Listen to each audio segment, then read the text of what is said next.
Good evening, and thank you for joining us for NBC4's statewide forum on Issue 2, Ohio's prescription vote. I'm Ellie Merritt. And I'm Mike Jackson. Tonight's forum is being moderated by NBC4's Colleen Marshall.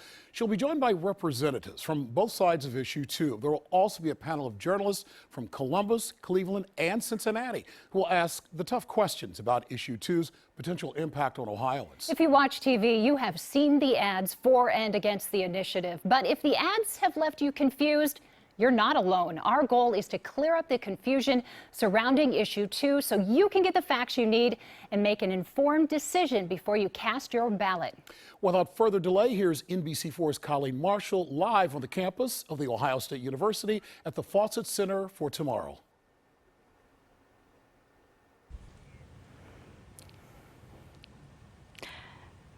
Good evening, everyone, and welcome to Ohio's only statewide forum focusing on Issue 2. I'm Colleen Marshall of NBC4 in Columbus. From Youngstown to Toledo, Cleveland to Cincinnati, we are here tonight to get you the answers you need before you vote on Issue 2, the Prescription Drug Initiative. We are coming to you tonight from the Fawcett Center on the Ohio State University campus. There is a live audience with us tonight. They have been cautioned against shouting or applauding, except for right now, as we welcome our panel of journalists and representatives from each side of this issue. We can applaud now.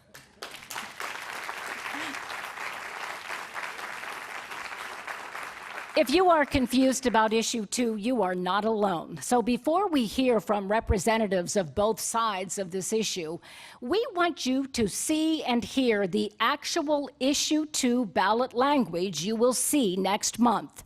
This is the proposed state law, and it would require the state of Ohio, including its state departments, agencies, and entities, to not pay more for prescription drugs than the price paid for by the United States Department of Veterans Affairs, and would establish that the individual petitioners responsible for proposing the law have a direct and personal stake in defending the law, require that state to pay petitioners reasonable attorney fees and other expenses, require the petitioners to pay $10,000 to the state if the law is held by a court to be unenforceable, and limit the petitioner's personal liability to that amount, and require the Attorney General to defend the law if challenged in court.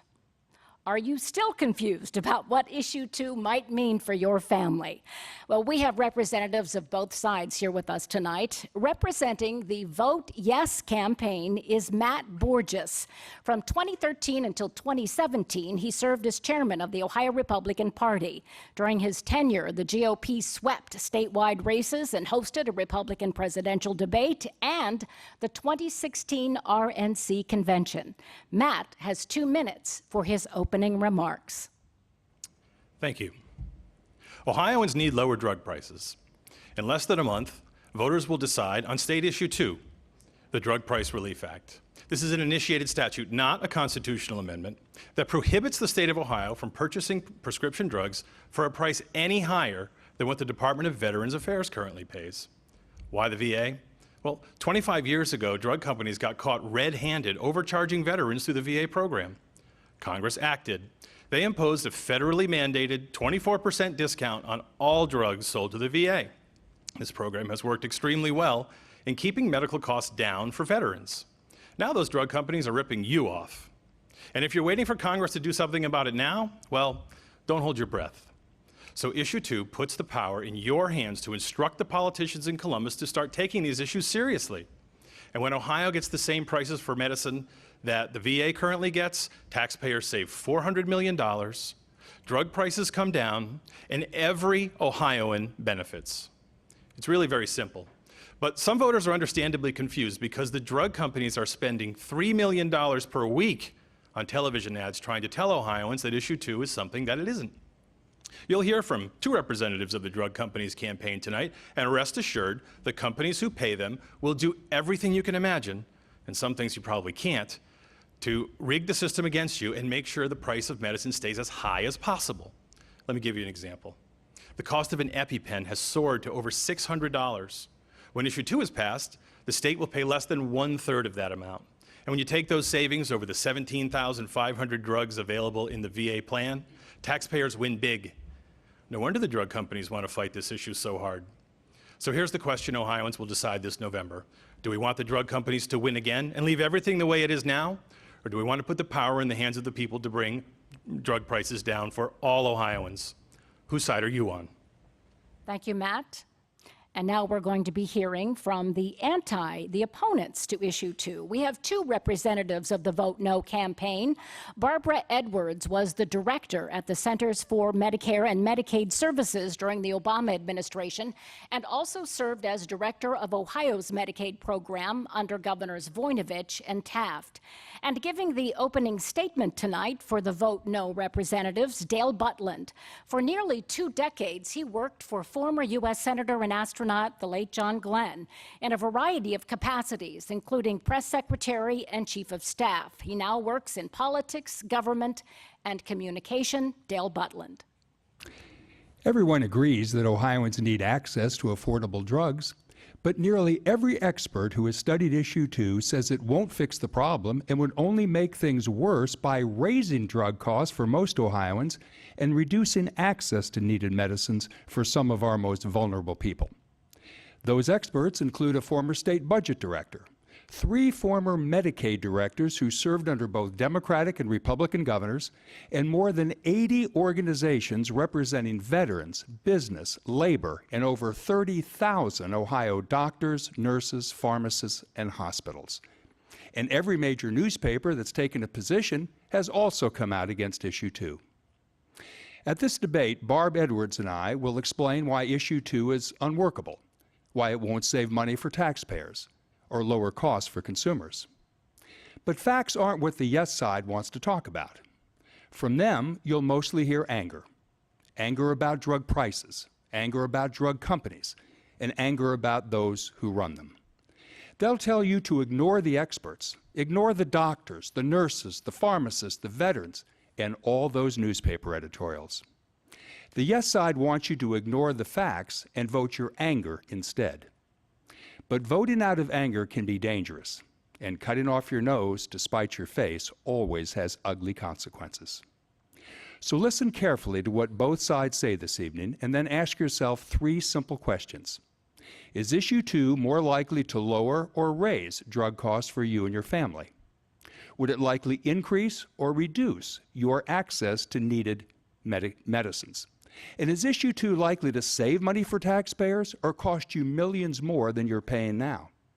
Yes, we all need access to affordable drugs, but Issue 2 isn't the answer.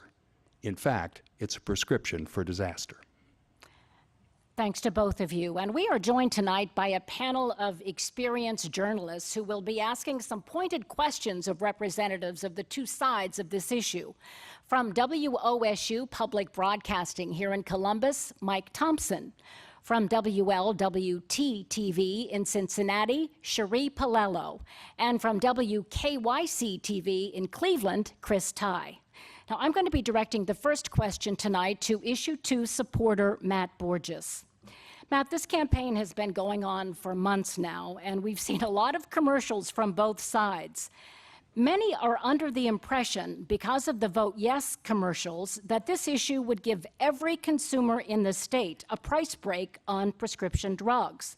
Now, you are also claiming that the state will save $400 million a year. What is the specific factual basis for either of those claims? Well, actually, if you don't want to take my word for it, take the drug company's word for it. They're the ones who have come out and said in a trade publication, pharmaexec.com, where they are talking to each other, that in fact what would happen is if the state of Ohio were to enact a policy like this, that it would create an immediate demand for the same pricing to be made available to other states, the federal government, and private entities as well, meaning private insurers and other major purchasers of prescription drugs in the private side. And so that's what the drug companies are afraid of. That's what they don't want Ohioans to have any ability to do.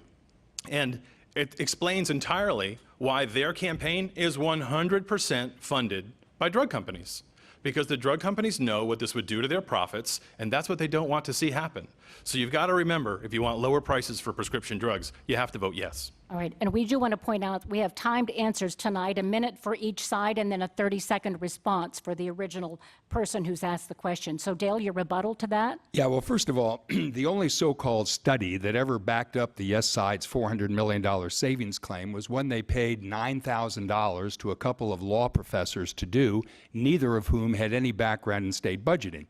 But yesterday, the Ohio's current state budget director completely exploded this $400 myth claim when he found that Ohio's Medicaid program, which accounts for 75% of the drugs the state of Ohio buys, is already getting discounts equal to or better than the 24% discount enjoyed by the VA, in which issue 2 makes as the benchmark.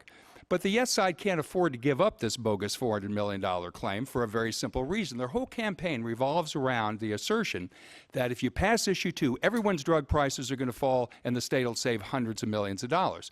But once people figured out that this only applies to drugs purchased by the state, they realized that this won't reduce drug costs by a single penny for any of the people who don't get their drugs through state programs. And Matt, 30 seconds to respond. Of course, that isn't what the state budget director said. He said that this program would save millions of dollars. He also said that if successfully implemented, that there would be state savings. Of course, what the drug companies want to do is make sure that this isn't implemented. So the voters need to speak loudly this year and in November when you go to vote. By the way, voting started today, so you can vote any time between now and November, and you vote yes on issue 2. And we hold the politicians' feet to the fire to make sure that this is implemented correctly. And just like the state budget director said, there would be savings for the state of Ohio. Mike Thompson from WOSU has the first question for the vote no side. For the no side, it does apply only to state agencies, but there are many state agencies. And right now, they all pay different prices for prescription drugs.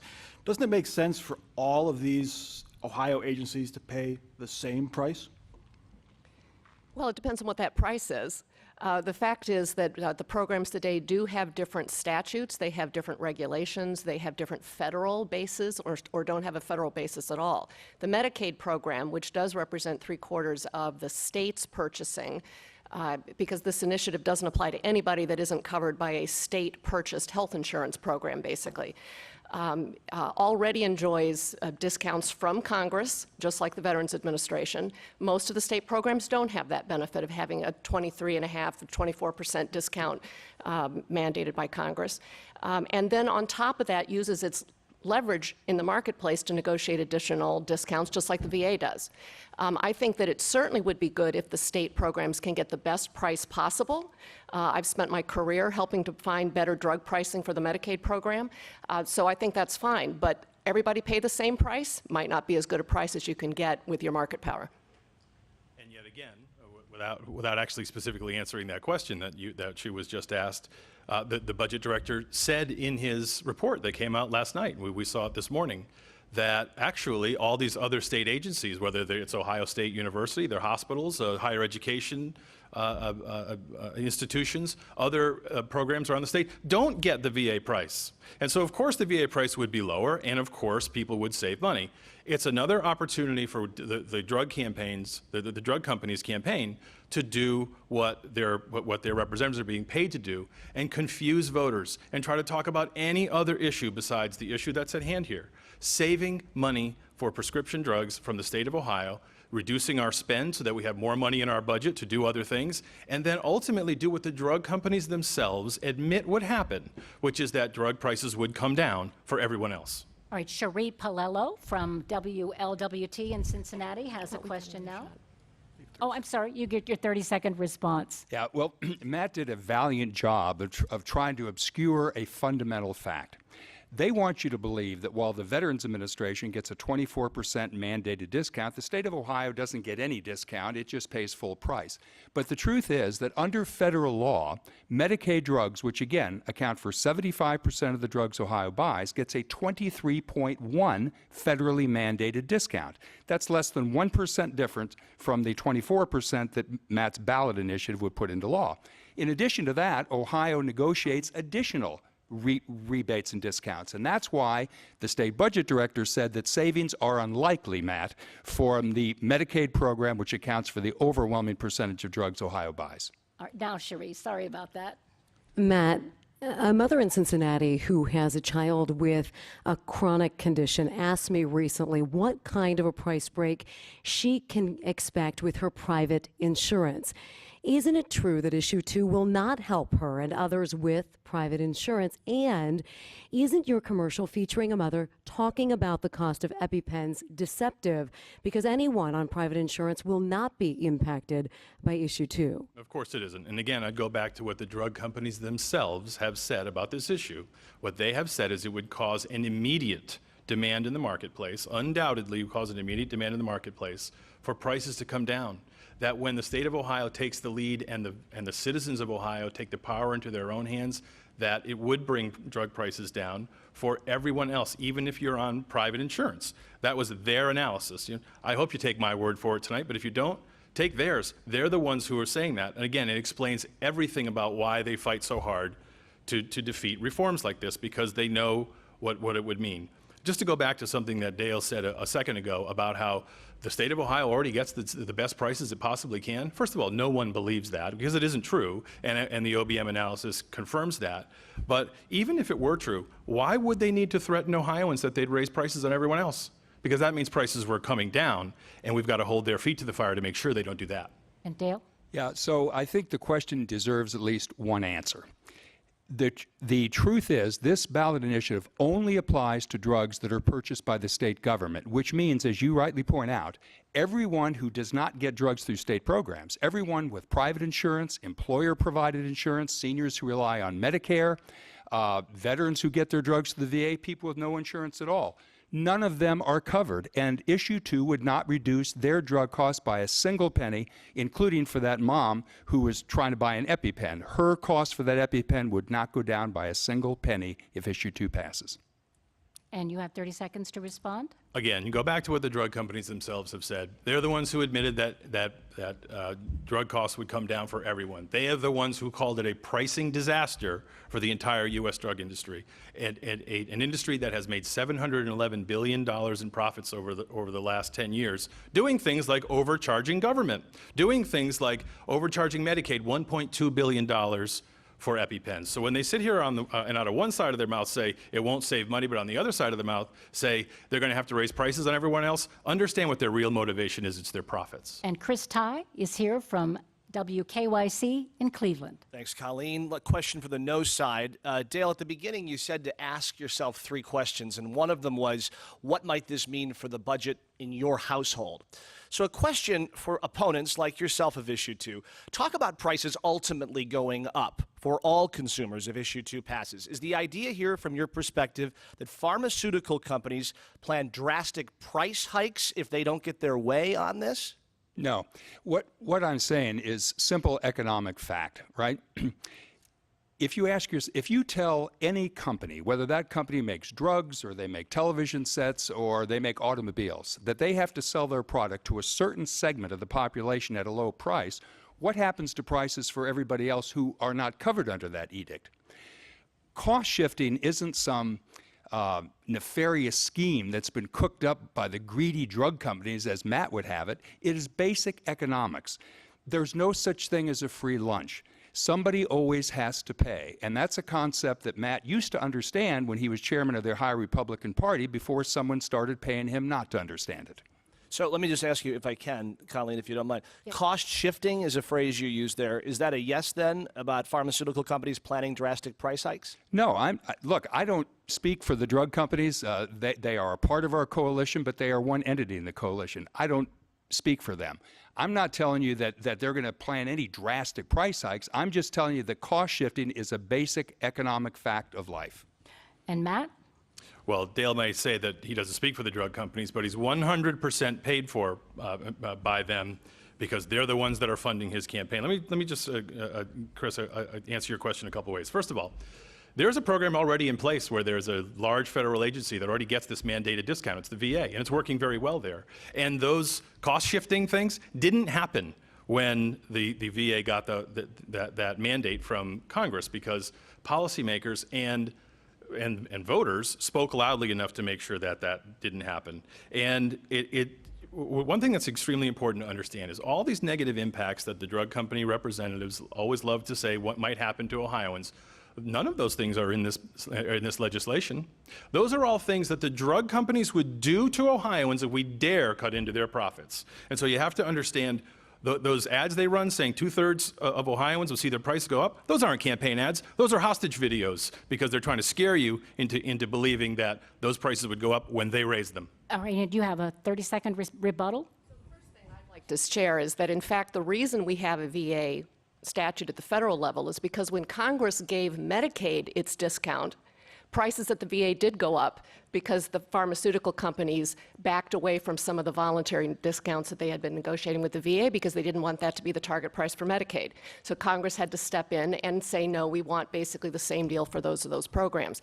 The other thing I'd like to say is that the way the state, for example, could achieve compliance with this initiative would be to lower what we pay to the pharmacies. And those costs to the payment to the pharmacies could go below the cost to the pharmacies of providing those drugs, which would cause pharmacies to either stop participating with state-purchased drugs or raise their prices to their other customers to cover those losses. All right, before we switch on to the next topic, I'm going to exercise the power of the moderator since you've twice brought up who their campaign is paid for. I think listeners probably want to know who your campaign is paid for, so we'll give you 30 seconds to explain who's backing your campaign financially. The AIDS Healthcare Foundation has been supporting our campaign and funding our campaign. And I want to point out something about tonight's forum and tonight's debate. This was supposed to be a discussion between Michael Weinstein, who the other side, who the drug company's campaign has been viciously attacking on TV, and a CEO of one of the drug companies. But the other side refused to do that. They're the ones who have things to hide. They don't want to produce a drug company CEO to actually discuss these issues here tonight. We were happy to bring Michael Weinstein here, but the other side is all too happy to hide behind their lying negative ads and attack him, but they won't face him face to face, and that's something they should be ashamed of. But Michael Weinstein is funding your campaign, correct? Okay. Well, no, he is not. The AIDS Healthcare Foundation is. Which he chairs, which he heads. That's correct. Okay, I just want everyone to have all the information. All right, and now, Mike, we're going to switch gears a little bit. He's talking about access to health care as well as pricing. So, Matt, we've talked a lot about pricing, and the drug companies, they have to make money. They're for-profit companies, and they have to meet their bottom line. So couldn't issue 2 result in an increase in prices for drugs, and that might hurt access that veterans have or that regular folks would have for drugs if their prices go up? Can you guarantee that the access to drugs for veterans and other folks on state programs will remain as they are right now? Well, again, Mike, I'd point out that did not happen to the VA when Congress imposed this pricing structure on them. And so there is an example of this out there working very, very well. You're talking about an industry that has made $711 billion worth of profits over the last 10 years. And by the way, they reinvest those profits into things like stock buybacks. They reinvest those profits into advertising that we see until we're one of only 2 nations on the planet that allows drug companies to advertise on television. You see those ads all the time, they have 10 seconds of an ad and then 20 seconds of disclaimers. Those ads, those are the kinds of things that drug companies are focused on. Why? Because they know it helps them, and they know it boosts their profits if they operate their businesses that way. And so instead, in a very highly regulated industry, where if they really tried to go against the will of the policymakers and the voters, a lot of negative consequences could happen to them. They're not going to do the things, not going to follow through the things that they're threatening Ohio voters with now. The answer to your question, Mike, is no, he can't guarantee there will not be price hikes for veterans and increased copays. And I'll tell you why. Because the VA itself says there would be. Last year, when Mr. Weinstein put the same virtually identical version of this ballot initiative on the California ballot, where it went down last year, the VA did an issue brief that talked about the impact of the VA if something like Issue 2 passed in a state like California or the state of Ohio. And they concluded that the VA's drug costs would likely go up by nearly $4 billion a year because of these voluntary discounts that would go away. Anthony Principe, who is a former Secretary of Veterans Affairs under President George W. Bush, has written a letter saying that this ballot initiative is a risky scheme that threatens to raise co-pays and costs for Ohio's 800,000 veterans, and that's why virtually every major veterans organization in this state is opposed to Issue 2 and is part of the No Coalition. That is, in fact, not what the analysis was in California, and the drug company campaign knows that. Instead, what we have is a situation where we have one campaign that wants to return $400 million to taxpayers, and we want to make sure that drug prices come down so consumers have more money in their pockets to do the things that they need to do, hopefully be able to afford their prescriptions if they need them. What the other side wants to do is make sure all that money goes to the drug companies, that they keep it all. So we keep everything exactly the way it is, and real Ohioans, real Americans don't get any relief at all. We thank all of you for your comments so far. We're going to take our one and only 2-minute break in this program. We'll be right back with you with the Ohio Drug Initiative.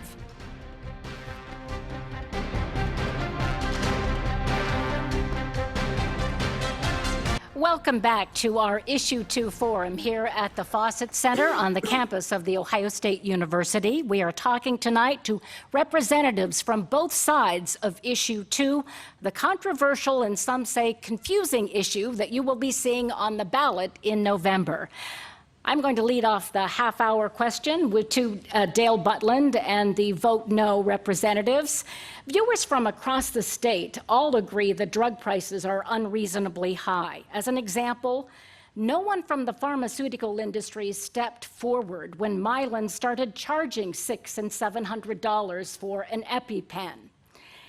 Doesn't the drug and pharmaceutical industry have itself to blame that it's vulnerable to citizen-led initiatives like this because of the pricing and its failure to self-police?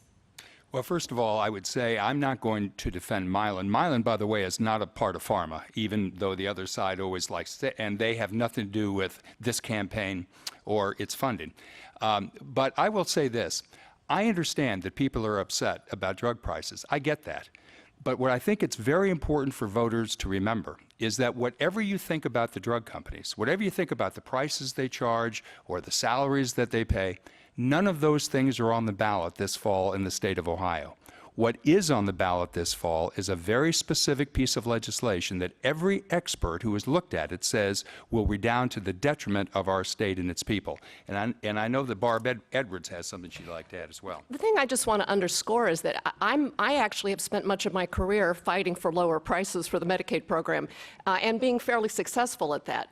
My objection to this initiative is that it doesn't work. That's my objection to this initiative. It's not implementable, and it does not work. All right, your time is up, and we're going to have a response now from Matt Borges. You see what the other side is doing? They're trying to tell us, trying to tell you and me that we can't understand how this would work. Well, here's what I understand. I understand Ohioans would save $400 million if we enact Issue 2, if we vote yes on Issue 2. And I understand why the drug companies wouldn't want to do that. I understand that drug prices would come down across the state for Ohioans, and I understand why the drug companies wouldn't want that to happen either. And so this is a situation where the drug companies have a system that is completely rigged against the everyday voter, and they don't want anything to change because then they can keep all the money for themselves. And that's a situation where we have a campaign right now where we have one side that is trying to bring prices down and trying to save taxpayers $400 million. And if you want to do that, you have to vote yes on Issue 2. And remember, it's the big greedy drug companies, the Yankees, basically, or we're the lowly Indians just trying to fight our way through here. But the New York Yankees of the world are trying to win again and keep prices as high as they possibly can. And your rebuttal to that? Just some facts. The initiative says that the state can't buy a drug if it can't achieve at its net cost the lowest price paid by the VA. The lowest price paid by the VA is not a public number. It is not knowable. Secondly, as states attempt to implement, there's nothing in this initiative that requires anybody to give the state the price that the VA is getting. So when the state attempts to implement this, they're going to have to raise co-payments, they're going to have to drop prices to pharmacies, and they're going to have to actually not cover some drugs. We are going to transition and talk a little bit about outside influences on the campaign, and the question goes to Cherie.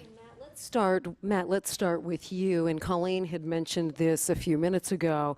The man behind the issue heads the AIDS Healthcare Foundation that runs a string of pharmacies, including some right here in Ohio. The pharmacies get drugs at discounted rates and bills insurance companies at a higher rate. How much does the foundation stand to benefit financially if voters vote yes for issue 2? It's the exact opposite, actually. The program that the AIDS Healthcare Foundation runs, and you're right, they have a facility right here in Columbus. They have one in Cleveland. They serve 17,000 patients here in Ohio. They serve hundreds of thousands of patients around the country and around the world. They help bring generic drugs to the continent of Africa. This is a humanitarian who the other side, the drug companies campaign and their representatives, have been mercilessly slandering on television ads with some very, very questionable ads that the other side candidly should be ashamed of. But it's not a matter of what they would gain. As a matter of fact, their mission is to make sure that they provide access to affordable care regardless of people's ability to pay. And what we know, what AIDS Healthcare Foundation is very well aware of, is that the #1 impediment to getting people that care is the cost of prescription drugs, because it causes insurance companies to not want to pay for that. So this is an opportunity to further that mission and bring those prices down to get more access to care for Ohioans. So no one is saying that Mr. Weinstein and his foundation haven't done some good things, Matt, but before you canonize Mr. Weinstein as St. Michael, I think voters ought to know about the darker side to Mr. Weinstein. Here in Ohio, the Cleveland Clinic and the Cleveland City Club both have sent your campaign cease and desist letters in the past week after you misrepresented their views by implying that they support issue 2 when in fact they don't. And Mr. Weinstein was guilty of some dirty tricks earlier this year in the state of California that were very similar, that caused the mayor of Los Angeles, the Los Angeles County Sheriff's Office, and the Los Angeles Times newspaper to call him out for misrepresenting their positions. So I think the kinds of campaign tactics that this fellow has used over the years and is using right here in the state of Ohio, to say nothing of the fact that he's also filed 52 lawsuits against government agencies in 7 different states, including 3 in Ohio, is something voters ought to know as they're trying to determine who's telling the truth and who isn't on issue 2. Let me tell you what Dr. Cosgrove said, the CEO of the Cleveland Clinic. He called drug companies unethical. He said that they're raising the cost of price 10% a year, and that the clinic's cost for prescription drugs went up 19% last year alone.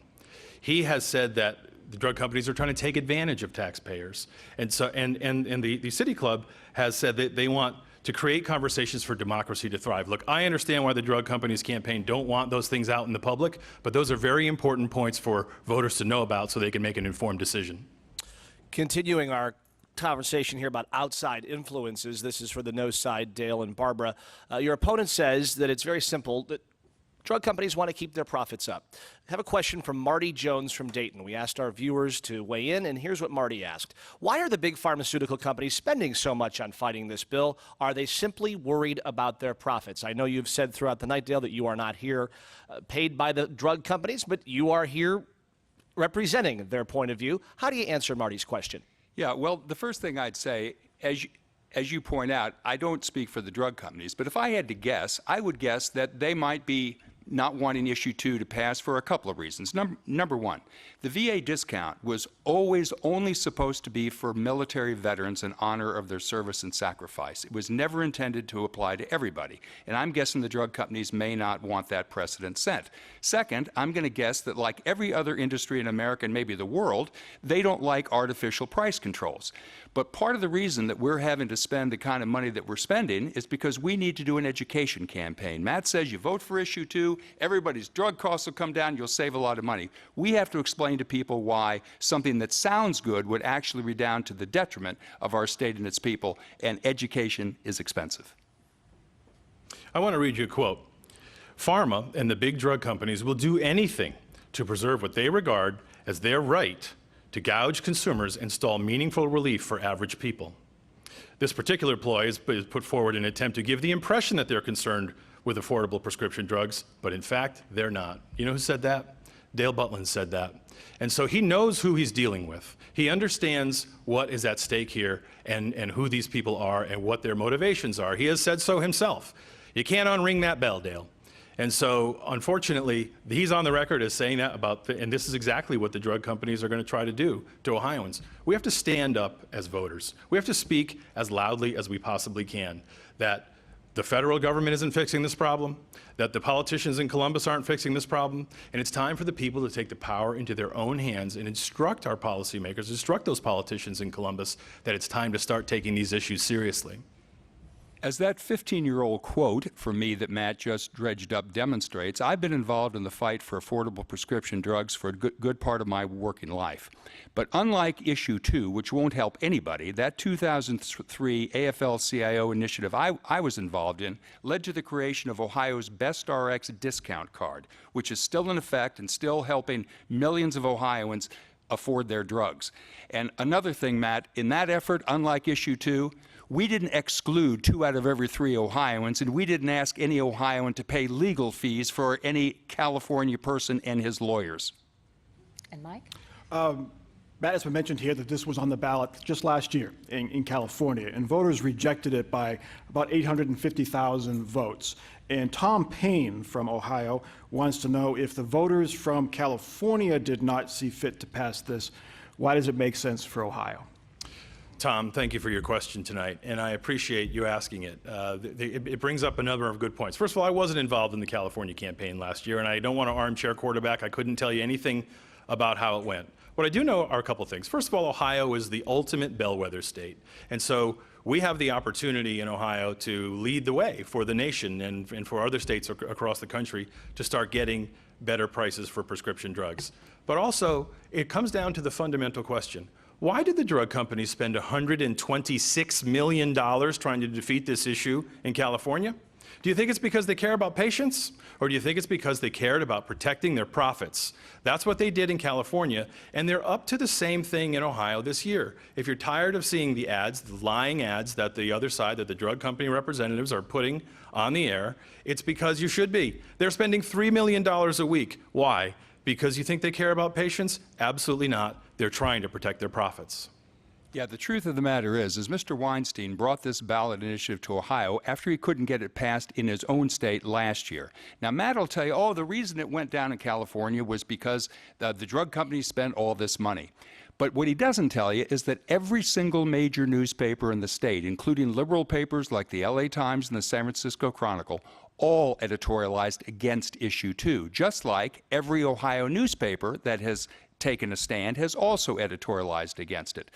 This idea that, look, there is a reason why no state in the country has passed Issue 2. It was bad for California, and it's also bad for the state of Ohio. And a final thought? It's on simple that? common sense. Simple common sense. Why else would the drug companies and their representatives who are here tonight and from their campaign spend all this money to try to defeat this issue? Is it because they care about public policy? Is it because they're down at the State House every day fighting for what's right for Ohio citizens and patients? Or because they've rigged the system to try to keep prices as high as they possibly can, and if they can defeat an issue and save $700 billion worth of profits, they're going to do anything they can and say anything they can to get that done? Well, we've heard a little bit tonight about legal costs, and we want to delve into that further because that is half of this ballot issue. So Cherie has a question about legal costs now for the Vote No side. Dale, you started to touch on this, so I'm going to direct this at you. Isn't it a good idea to have someone outside of politics, specifically the 4 petitioners who have a stake in Issue 2, to have a vested interest in defending the law? No, because this has never been a part of any Ohio law or any Ohio ballot initiative. This is completely unprecedented. Typically what happens when a law is passed in the state and it's under challenge, the Attorney General defends it. And in fact, Issue 2 says that the Attorney General shall defend the law if it's challenged. But in a new wrinkle, it gives the 4 sponsors, 3 of whom work for Mr. Weinstein, gives them the unprecedented right to hire their own attorneys in addition to having the Attorney General do his work, and makes Ohio taxpayers pay their legal fees whether they win or lose, and with no cap or limit of any kind on the amount of money that taxpayers are on the hook for. And given Mr. Weinstein's track record of suing government agencies, this could get very, very expensive. And Cherie, last year in the state of Nevada, the voters passed a law. They enacted a statute that called for more reasonable background checks on people in the state of Nevada for the purchase of guns. And then the politicians decided to ignore that.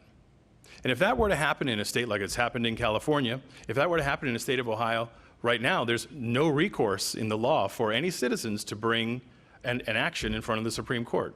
What this language does is it codifies that so that people would have standing in order to bring those cases, so that politicians can't just decide to ignore the will of the voters. And when Dale and his drug company representatives go on their rants about lawsuits, think about the lawsuits that your clients have filed.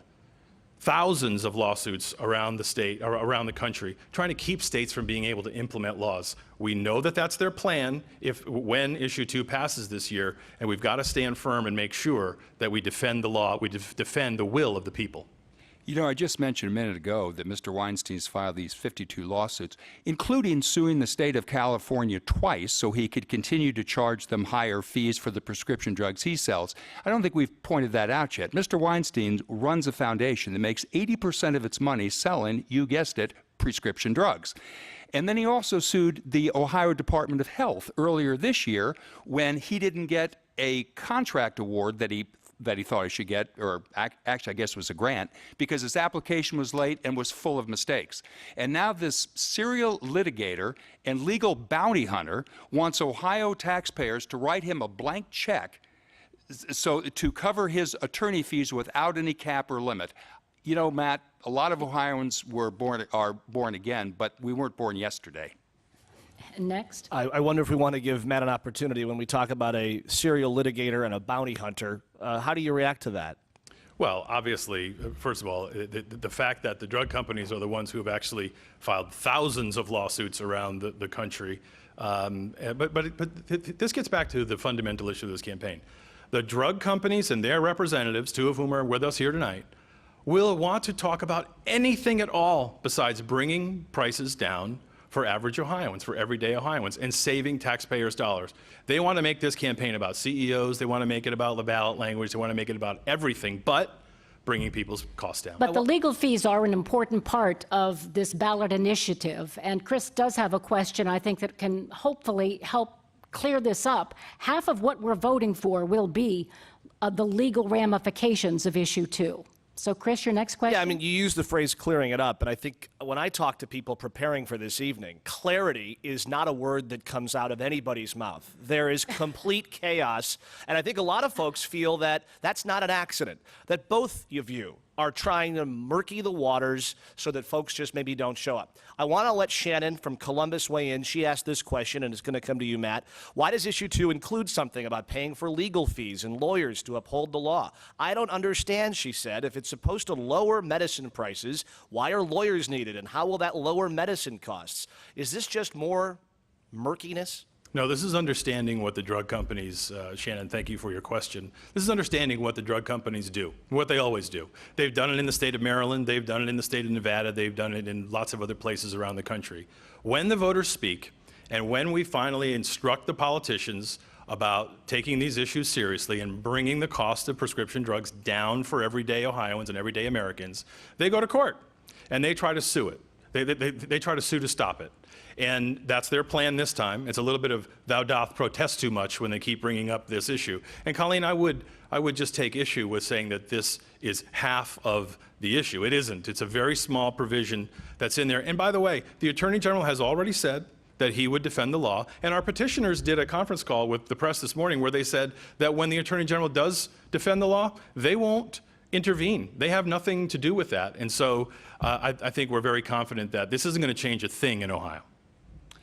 So I would say to the caller that if there's confusion, maybe it's because the Yes campaign has never told voters what's actually in your proposal or how it could possibly work. In fact, I'll bet the first time that many viewers have ever seen the ballot language is when you put it on the screen earlier this night.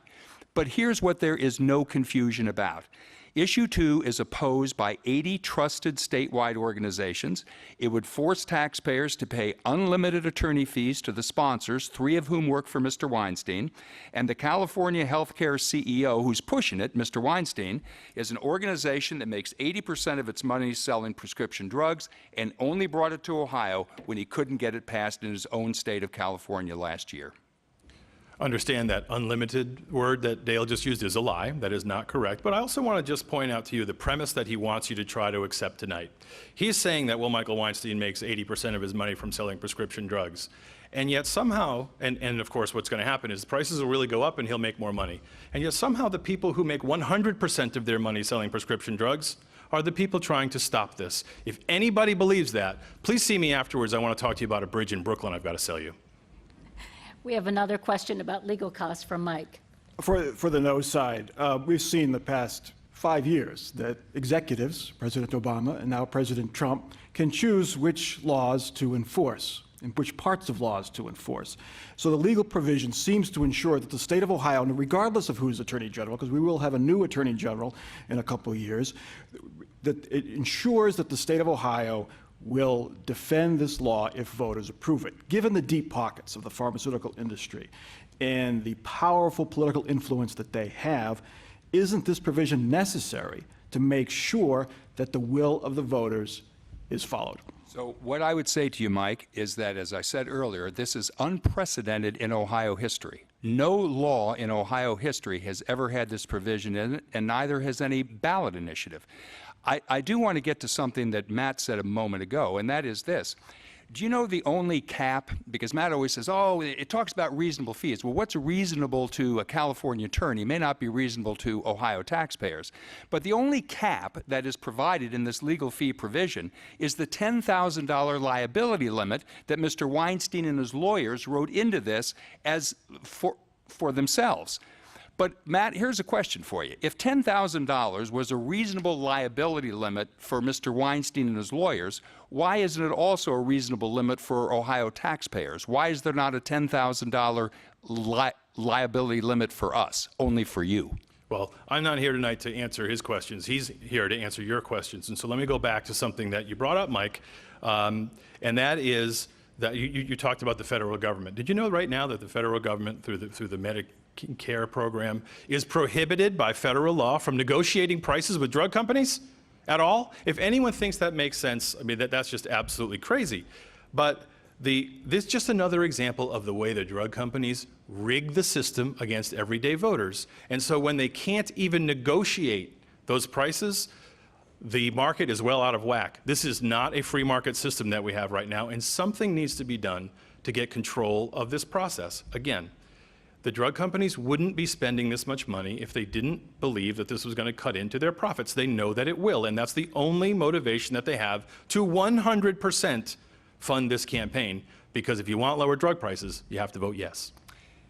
Matt always likes to say, always wants to point to the drug companies, but I want to point out, we have a coalition of 80 organizations that include 28 different medical organizations. Now, here's a question that I think viewers might want to ask themselves. Why would doctors and nurses and hospitals, including children's hospitals in this state, why would they all be opposed to this? Aren't they concerned about their patients? Of course they are. What they're concerned about is they know this won't work, and they understand that there's a double whammy: increased costs for most families and reduced access for some of our most vulnerable people. That's why we have 80 organizations opposed to this. And Cherie? Let's go back here, and this is directed at you, Matt. Talk to us about this promise of the $400 million in tax cuts if this is passed. How is that going to happen? How can you guarantee that to the people who are counting on this? We already know that the state of Ohio pays more for prescription drugs than the VA does. That's undisputed. And so when you take those savings over the 17,500 drugs available in the VA program, we know that it brings those prices down. And we had a Rhodes Scholar from Case Western University, Dr. Max Weinstein, take a look at this, Dr. Max Mellman, excuse me, take a look at this issue, and he concluded that our analysis was correct. And so he understands what that would mean for Ohio voters. And The drug companies understand it too, as I keep going back to. They understand that this would mean significant savings. They understand it would mean a big drop in prices, and they understand that it would be a ripple through the market, a ripple effect through the market that would affect other states and the federal government and other major purchasers, and that's why they want to fight this so hard. You know, this is just another example of how little the Issue 2, the Yes on 2 campaign understands about how Ohio purchases drugs. Matt always talks about the 17,000 drugs that are on the VA formulary. That sounds like a big number until you realize that Ohio Medicaid buys 44,000 drugs. In other words, less than half the drugs that are bought by one program in Ohio are on the VA formulary. Now, Medicaid treats mostly women, children, infants, and so forth. What happens when we have to buy drugs that aren't on the VA formulary? Could we still buy them? If so, at what price? We don't know. Issue 2 doesn't say. But if you could buy them at whatever price we're paying now and there's no VA discount, what happens to the $400 million in savings? And as for the tax cut, Issue 2 has not one word in it about a tax cut. This is another outrageous, I don't know how else to say it, untruth that they've been running in television ads. There's not one word about a tax cut in Issue 2. You get $400 million back in your budget that you don't have to fork over to the big greedy drug companies, and you can have more money for schools. You could give a tax cut to Ohioans. You would have more money for local governments and all kinds of things. But the drug company campaigns the funded campaign wants to try to convince you that somehow that's not true, even though on the other side they're threatening to raise prices on everyone else. And then they turn to all the lobbying organizations that are for them. People don't want to hear about what the lobbying organizations care about. They want to know, are we going to be able to bring our prices down and be able to afford our prescription drugs? And with Issue 2, that answer would be yes. All right, we thank you all for your comments. We have one final comment from your side. Just want to be clear, the state budget director just today has issued their analysis on this initiative, and they say that Medicaid savings are unlikely because Medicaid is already receiving discounts equivalent to the VA. And they also said that while some of the state programs might benefit if they could really achieve these voluntary agreements to hit prices as low as the VA's, that the administrative cost of those agencies to totally reshape how they go about this would likely eat up those savings. They also raised the specter, the state director did, that in fact you might even see cost shifting across drugs that are purchased by the state. All right, we thank you all, and we hope you've had your questions answered here tonight. Before we leave you, we ask the representatives of the Vote Yes and Vote No campaign to share their final thoughts. Each will have 90 seconds to do so, beginning with the representative of the Vote No campaign, Dale Butland. Even after this debate, many of you are probably still confused. Which campaign is telling the truth? And who should you believe? Well, instead of trusting either campaign, maybe you should listen to those you already trust. For some of you, that's probably your own doctors, nurses, pharmacists, and hospitals. If so, you should know that almost every medical organization in Ohio says Issue 2 would only hurt you and your families. Others look to policy experts for advice, like former state budget and Medicaid directors who have actually bought the drugs and run the programs that Issue 2 would so greatly affect. Well, everyone who's been in charge of these programs under the past 4 Ohio governors says Issue 2 is a bad idea that won't work. Or maybe you rely on your hometown newspaper to find the truth and ferret it out. If that's you, please know that every major Ohio newspaper that's taken a position is recommending a no vote. So whether you trust policy experts, medical professionals, or your local newspaper, what they all have in common is their opposition to Issue 2. Maybe the real question is, who's more likely to have your best interest at heart? Ohioans you know and trust, or a California CEO who wants you to pay his attorney fees? Please think clearly before you vote. There's a lot at stake. And finally, Matt Borges will share his thoughts from the Vote Yes campaign. Thank you, Colleen, and thanks to our panelists for your questions, and thanks, of course, to our sponsor for hosting tonight's forum, and to the viewers for tuning in and learning more about Issue 2. What you've seen tonight are 2 campaigns with 2 very different agendas. One campaign is fighting for all Ohioans to save $400 million in taxpayer money and bring the price of prescription drugs down. The other campaign is 100% funded by drug companies. Their goal is to keep the price of drugs as high as they possibly can, and they'll say anything to do it. But what did Don Elder, a World War II Tuskegee Airman from right here in Columbus, say?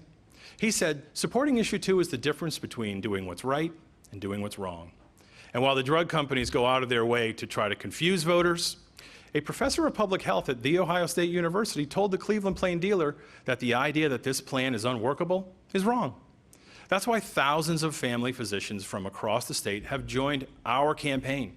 These are the people who stand face to face with their patients every day, making sure that they get the help that they need. By passing issue 2, we'll bring down the prices of prescription drugs and not have to deal with the lies from the drug companies anymore. If you've been waiting for your opportunity to stand up to the big drug companies, this is it. Remember, if you want lower prices on prescription drugs, you have to vote yes, and it's the big greedy drug companies that want you to vote no. We thank you for joining us tonight for this statewide forum and hope you learned what you need to learn before you vote on issue 2. Our thanks to The Ohio State University, to the League of Women Voters, and to all of our broadcast partners from all across the state of Ohio. Thank you for joining us.